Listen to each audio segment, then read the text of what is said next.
Hi everyone, जय श्री गणेशाय नमः। कैसे हो आप सब? सुबह का वक्त है और मैं सुबह की चाय बनाने के लिए किचन में आई हूँ। मैंने अपना मॉर्निंग का शार ले लिया है। फटाफट से सबसे पहले किचन में आके मेरा काम होता है सुबह की चाय बनाना। आज के व्लॉग में गाइस मैं आपके साथ कुछ दिल की बात शेयर करने वाली हूँ जो कि मेरे दिल को बहुत ज़्यादा हर्ट कर गई है। किसी भी माँ को वो बात बहुत तकलीफ़ देगी जो मेरे लिए बोली गई है। वैसे बाय द वे फ़िलहाल तो प्रिशा के 12th के एग्ज़ाम्स बस स्टार्ट ही होने वाले हैं, ज़्यादा दिन नहीं बचे हैं। लेकिन ये बात जब मैंने आपके साथ ये जो कमेंट आया था, ये आया था तब जब जिन दिनों प्रिशा मुझे गाजर घिस के दी थी ना, गाजर के हलवे के लिए, उन दिनों ये कमेंट आया था। और कौन से व्लॉग पे आया था वो मैंने अभी अभी कुछ टाइम पहले ही वो कमेंट देखा, जिस व्लॉग में मैंने क्या बोलते हैं, भाभी नहीं आई थी और सारा काम किया था, झाड़ू पोछा कपड़े बर्तन सब कुछ किया था ना। उसमें प्रिशा ने मुझे हेल्प की थी, जिस पे कुछ कमेंट ऐसे आया था कि आप बहुत ही बुरी माँ हो, आप अपनी बच्ची को आपने नौकर बना के रखा हुआ है। मतलब सच में मुझे बहुत ज़्यादा दिल, मेरा कलेजा ये कमेंट चीर गया था। तो वही मैं आज आपके साथ शेयर करने वाली हूँ। मेरे कुछ और भी दिल की बातें शेयर करने वाली हूँ।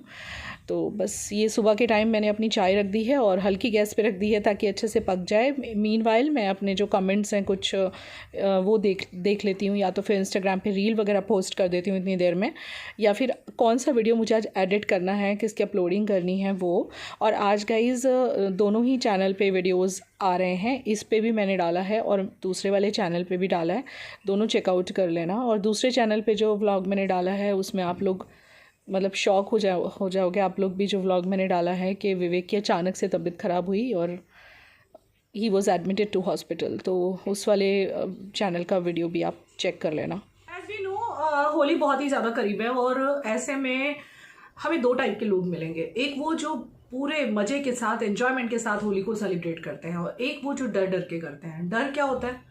डर होता है केमिकल्स भरे कलर्स का, कि केमिकल्स भरे कलर का लोगों को डर होता है ना, तो वो इसीलिए होली नहीं खेलते चाहते हुए भी, क्योंकि उनको डर अपने स्किन का होता है। और जो लोग पहले एंजॉय करके खेल लेते हैं उनका स्ट्रगल बाद में शुरू होता है। क्योंकि बहुत सारे फेस क्लेंजर और फेस वॉश लगाने के बाद भी होली के कलर्स जल्दी से नहीं निकलते, क्योंकि होली के जो रंग होते हैं वो पूरे दिन हमारी स्किन पे रहते हैं और हमारी स्किन को बहुत ज्यादा इफेक्ट करते हैं। जैसे कि स्किन का ड्राई होना, एक्ने, पिंपल्स, ये सब प्रॉब्लम्स हमें फेस करनी पड़ती हैं। तो इस होली मेरे पास आपके लिए, इस डर के लिए, इस फियर के लिए एक बहुत अच्छा सोल्यूशन है। तो जी हाँ, सलून वाला फेशियल ग्लो पॉसिबल है with nude 6 step DIY makeover facial kit for salon like glow at home.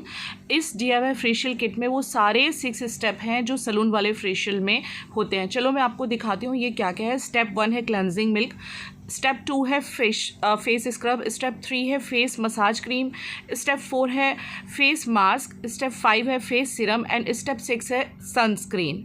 तो ये 6 स्टेप्स हैं जिसमें आप ये फेशियल कर सकते हैं। सबसे पहले मैं मेरे बालों को बांध लूँगी, इसके बाद फेशियल का जो फर्स्ट स्टेप है क्लेंजिंग मिल्क, इसको हाथ में निकाल लूँगी और इसको अच्छे से पूरे फेस पे लगा के बहुत ही स्लाइट मसाज कर लेना है। और इसके बाद आप देखेंगे जब आप टिश्यू या कोई भी वेट कपड़ा लेके साफ करेंगे तो जितना भी मैल है, डर्ट है, ग्राइम है, सब कुछ बहुत अच्छे से निकल जाएगा। ये बहुत अच्छा क्लेंजिंग मिल्क है, बहुत ही अच्छा। तो टिश्यू की हेल्प से मैं साफ़ कर रही हूँ। 30 मिनट में ये DIY फेशियल आपको 6 स्टेप फॉलो करके सलून जैसा ग्लो दे देगा। और ऐसा ग्लो आपको मिल सकता है बहुत ही सस्ते में, क्योंकि बहुत ही ज़्यादा रीज़नेबल है ये। तो देखिए सेकंड स्टेप पे आ गई हूँ मैं, जो कि है फेशियल स्क्रब। एक स्क्रब है, इसका जो कंसिस्टेंसी है बहुत अच्छा है और स्क्रब करने से आपके स्किन पे जो डेड सेल्स हैं, डेड स्किन है, वो सब निकल जाती है। और फेशियल करने से पहले ये बहुत ज़्यादा ज़रूरी हो जाता है कि आप अपनी डेड स्किन को निकाल दें। तो इसको बस सर्कुलर मोशन में हल्का फुल्का मसाज करके मैंने फ़ेस वॉश कर लिया। थर्ड स्टेप पे आ जाते हैं जो कि है फेस मसाज क्रीम। तो इसको हाथ में निकाल लेना है। और न्यूड के प्रोडक्ट्स काफ़ी अच्छे होते हैं, इनकी पैकिंग भी बहुत अच्छी होती है और बहुत ही प्यारा सा भी हल्का फुल्का सा फ्रेगरेंस है। तो फेस मसाज क्रीम को लगाने के बाद आपको 10 मिनट्स मसाज करना है। अप्रॉक्सीमेट 10 मिनट्स तक आपको सर्कुलर मोशन में, अपवर्ड मोशन में मसाज करना है। और इसके बाद में अगर कुछ भी प्रोडक्ट एक्स्ट्रा आपके फेस पे लगा रह जाए तो उसको वाइप ऑफ कर लेना है। बट वैसे मेरा तो पूरा का पूरा सोख हो गया था 10 मिनट्स में। ऑब्वियसली नेक को बिल्कुल नहीं भूलना है, जो भी आप स्टेप्स करेंगे वो सारे आपको नेक पे भी करने हैं। तो ये बहुत ही अच्छे से एब्जॉर्ब हो चुकी है क्रीम, आप देख रहे हो। अब आ जाते हैं स्टेप 4 पे, जो कि है फेस मास्क। तो यहाँ पे फेस मास्क निकाल के अप्लाई कर लेना है। ये काफ़ी अच्छा फेस मास्क है, बहुत ही प्यारी सी भीनी सी महक थी इसके अंदर, और इसको लगा के छोड़ देना है थोड़ी देर के लिए, देन वॉश ऑफ कर देना है। इसके बाद आता है फिफ्थ स्टेप जो कि है फेस सिरम। न्यूड का फेस सिरम बहुत अच्छा है ये वाला, तो इसको लगा लेना है, अप्लाई कर लेना है पूरे फेस पे, और बस लगाते के साथ ये 1 मिनट में 2 मिनट में एब्जॉर्ब हो जाएगा। और इसके बाद बारी आती है लास्ट स्टेप जो कि 6th स्टेप है, जो कि है सनस्क्रीन। तो जी हाँ, बिल्कुल ना भूलें, आप सनस्क्रीन के साथ एक फिनिश करें अपने फेशियल को। बहुत ही अच्छा फेशियल है गाइस, और wow, I'm getting salon like facial at home now. It is so easy because of Nude. Thank you Nude and God to make my life little easier. It's a skin friendly product, free from harsh chemicals like paraben, sulfate और सभी से। सो ये बहुत अच्छा है। Description box में मैं link छोड़ रही हूँ। ग्लो आप देख सकते हो कितना प्यारा आ गया है। इस होली आप बिल्कुल बिना डरे इस फेशियल किट को बाय कर लीजिए, और बहुत अच्छा फेशियल किट है ये। डिस्क्रिप्शन बॉक्स में लिंक दे रही हूँ, so go and get yours from www.nude.co.in and also on Amazon and Flipkart. बाकी डिस्क्रिप्शन बॉक्स जरूर चेक कर लीजिएगा। रात के बजे हुए हैं अभी 11, अभी मेरा एक शूट फिनिश हुआ है, और चीज़ मेरे दिल को छू गई, बिकॉज ये चीज़ ही ऐसी है, मतलब यू नो कोई कैसे लिख सकता है इस तरह से, मतलब कि आपने अपनी बेटी को नौकरानी बना के रख दिया, वो भी उस व्लॉग पे जिस व्लॉग में मैं मतलब झाड़ू पोछे से लेके बर्तन से लेके खाना बना रही हूँ, सारा काम कर रही हूँ। उस दिन भाभी घर में नहीं आई थी, भाभी छुट्टी पे थी।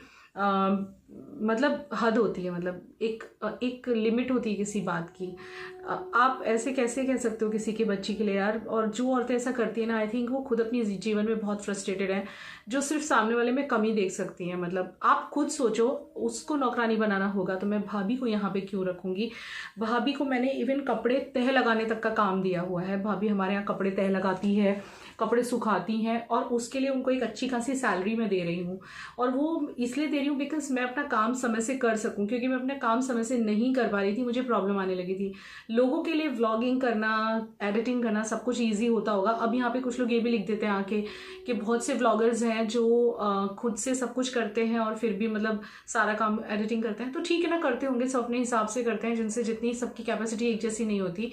मेरी कैपेसिटी उतनी नहीं है कि मैं भाभी के बिना सारा काम भी कर लूँ और ये सब भी कर लूँ, मैं बीमार हो जाऊँगी। तो सबकी कैपेसिटी अलग होती है, मेरी कैपेबिलिटी उतनी नहीं है। ये सारे काम भाभी को मैंने, कपड़े तह लगाना, कपड़े सुखाना, मशीन से निकाल के, मशीन में डालती मैं हूँ लेकिन मशीन से लेके वो सुखाती हैं, एंड सब्जी काटना भी भाभी को दिया हुआ है। और आप लोग ये ना सोचें, किसी ने ये भी कमेंट किया था कि इतना काम करती है बेचारी, उसकी पगार बढ़ा दो। तो आपको कैसा लगता है कि मैंने नहीं बढ़ाई होगी? हर 6-8 महीने पे उनको मैं कुछ ना कुछ बढ़ा के देती हूँ, हर 6-8 महीने पे उनको कुछ ना कुछ बढ़ा के देती हूँ। और इसके अलावा मैं उनको एक्स्ट्रा पर्क्स क्या देती हूँ वो मुझे किसी को नहीं बताना है, क्योंकि कहते हैं कि किसी के लिए कुछ करो तो फिर बताओ मत ज़्यादा, दिखाओ मत ज़्यादा। कोई चीज़ दिख जाए अलग बात है, भाई स्वेटर उनको मैंने गिफ्ट किया, that is a different thing, लेकिन हर चीज़ बताना मुझे ठीक नहीं लगता। तो what ever I am doing for her, it is between her and me, it is between her and my family.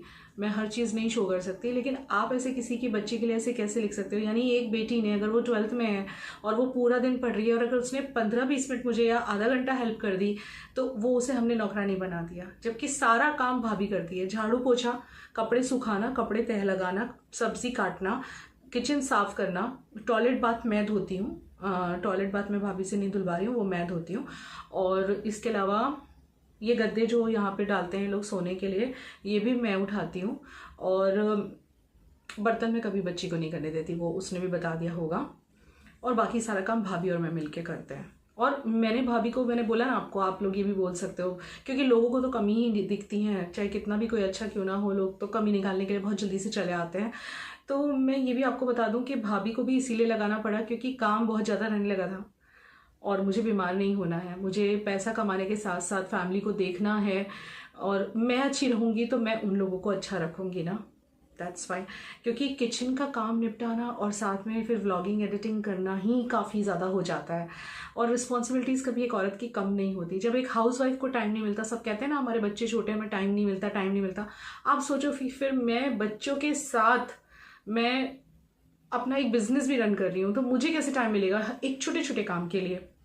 उसमें अगर बच्ची हेल्प कर देती है अपनी इच्छा से, तो मैं क्या कर सकती हूँ? उसको अच्छा लगता है हेल्प करना, और ये तो बहुत अच्छे संस्कार है ना। जब बीच में वो हेल्प नहीं करती थी तो लोग ये भी लिख देते थे आके, मतलब तब भी कमी निकालते थे कि इसको अपनी मम्मी की परेशानी नहीं दिखती और ये कोई हेल्प नहीं करती, तब ये भी कह देते थे।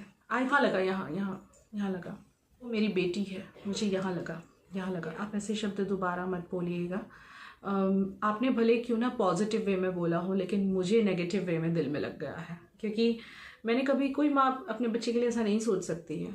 और एक गाजर वो घिस के दे देती है हलवे के लिए, या उसने चाय बना दी तो उसमें नौकरानी हो गई। और किसी को मेरा नहीं दिखाई देता कि ये औरत दिन भर सुबह 5:30 से उठती है।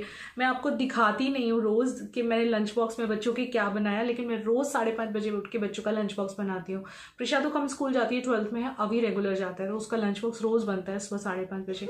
एक पाँव में इतना दर्द रहता है कि जब मैं खड़ी रहती हूँ तो कई बार विवेक मुझे चेयर ला के देते हैं कि तू बैठ के बना रोटी पराठा, उसके लिए इतना दर्द होता है। और रिपोर्ट्स में कुछ पता नहीं चल रहा है, डॉक्टर को दिखाना है मुझे, मैं भी लेट कर रही हूँ, मेरी भी गलती है। तो बहुत काम रहता है यार, कितना भी आप घर का काम करके आप लोग को लगता है कि बहुत बिजी रहते हो आप लोग, तो मुझे काम नहीं रहता होगा। और बहुत सारी चीज़ें होती हैं जो मैं आपको खुल के नहीं बता सकती, लाइक इनवॉइस बनाना, पेमेंट के लिए कॉल करना, पेमेंट का कॉल और कोलैबोरेशन की कॉल, और साथ में सोशल भी करना पड़ता है। जैसे अभी पीछे एक आंटी हमारे यहाँ बीमार थे, उनको आईसीयू में देखने जाना, उनके लिए खाना लेके जाना, और कभी कोई गेस्ट आया, जैसे पीछे रूपल लोग आए थे तो 2-3 दिन ऐसे ही निकल गए थे, तो काम इकट्ठे हो जाते हैं उस टाइम पे, फिर बाद में करने पड़ते हैं।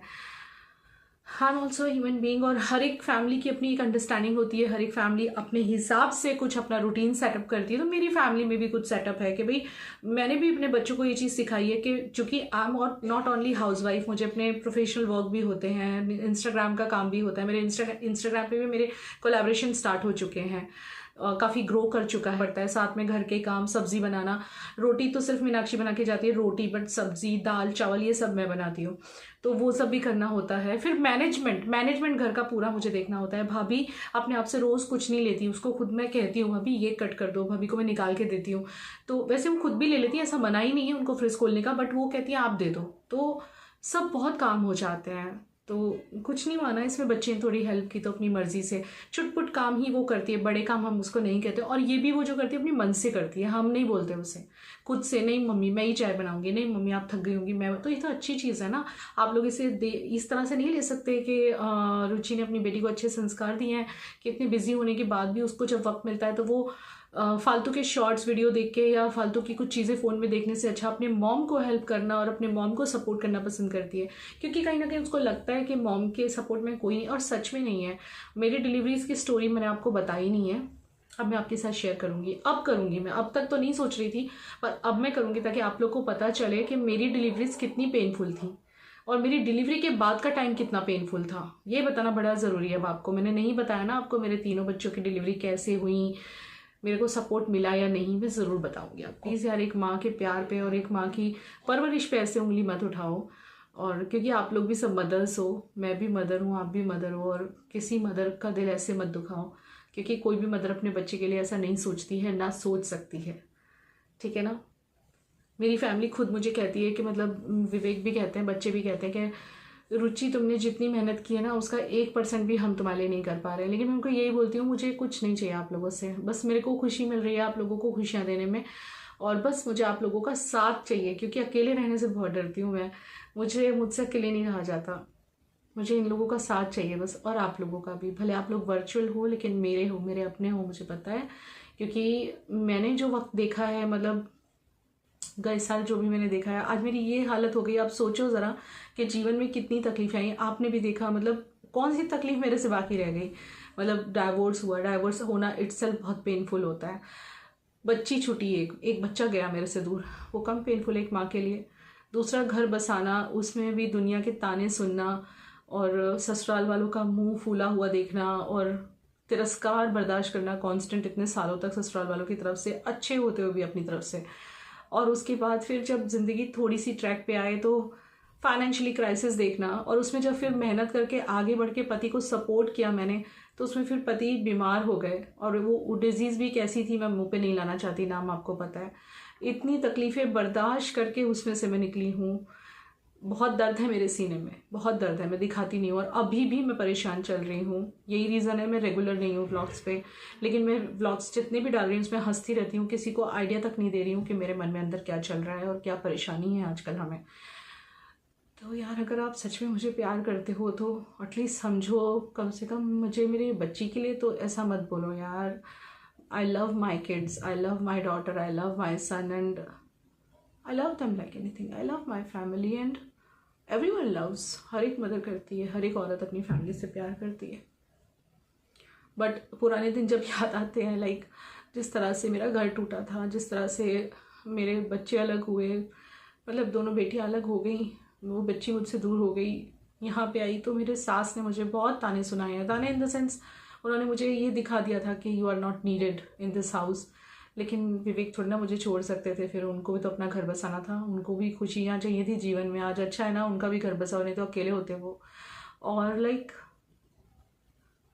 फिर मुझे जब थोड़ा सा जीवन मैंने मेहनत करके जो एक फाइनेंशियल क्राइसिस थे उनको दूर कर दिया और सब कुछ अच्छा कर दिया, तो at that point of time लगा सब कुछ अच्छा हो गया, अब जीवन में सब ठीक है, सब कूल है, काम है, क्वाइट है। तो उस मोमेंट पे विवेक को अचानक से इतनी बड़ी बीमारी का पता चलना, एक पल के लिए लगा जीवन फिर से ख़त्म मेरा। जैसे मुझे डाइवोर्स के टाइम पे लगा था वही फील हुआ था मुझे 2021 में कि अब तो पता नहीं क्या होगा मेरे जीवन के साथ, मैं अपने पति को बचा भी पाऊंगी कि नहीं। और ये कितनी बड़ी स्ट्रेस होता है अपने आप में कि अपने पति को बचा पाऊंगी या नहीं, ये आप समझ सकते हो।